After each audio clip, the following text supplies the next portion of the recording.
Hey everybody, welcome back.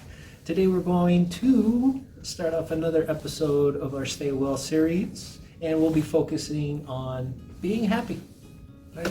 And everybody has their own means of finding their own happiness, but I'm going to go ahead and share three things actually that are pretty accessible to all of us. And as usual, I'd like to say at the beginning, if you have any comments you'd like to add to this video, go ahead and type them down in the comments section or send us some emails. We always like to hear from you. The very first thing I'd like to pinpoint is learning to engage in pleasant expectations. Finding activities that you know are going to be exciting to you and that you can always look forward to.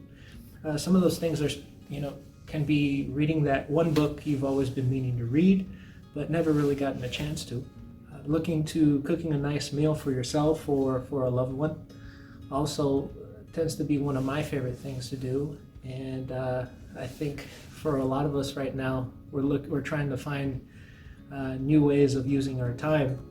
And something such as cooking a nice meal is quite a project. Another one is making a phone call to that special person in your life that you've been meaning to make and haven't got a chance to get around to.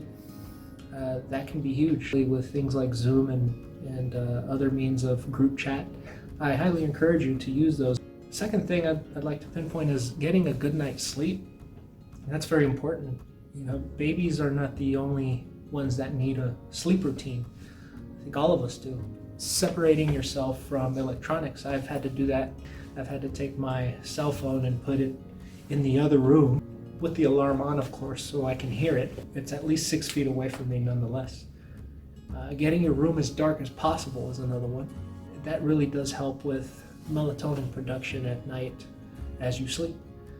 One thing that does really help for me is having a sound machine.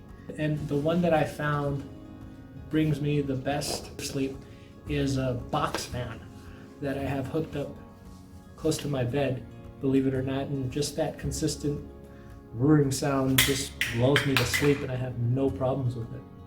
All of this is important if you want to look it up on Google. Of course, the popular thing is melatonin production. It increases serotonin in the hypothalamus, and serotonin's the happy hormone. You can go into a hole about these things, but none of that stuff matters if you're not practicing getting a good night's sleep and actually experiencing the benefits that it has.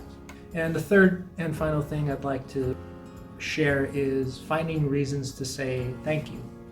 And at least that's what I found, is that I find much more positive moments in my life when I do that. For example, I'd like to say thank you to the residents. Thank you for the wonderful emails. Thank you for the comments online and even the comments in person when I see some of you walking down these halls. But not only do I want to thank the residents, but I also want to thank the entire staff at Monte Cesar for being so diligent and going above and beyond what's expected of them. Well, that is all for today. Thank you so much for joining me.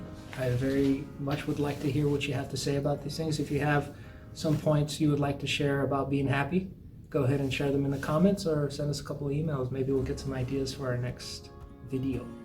Thank you very much. See you soon.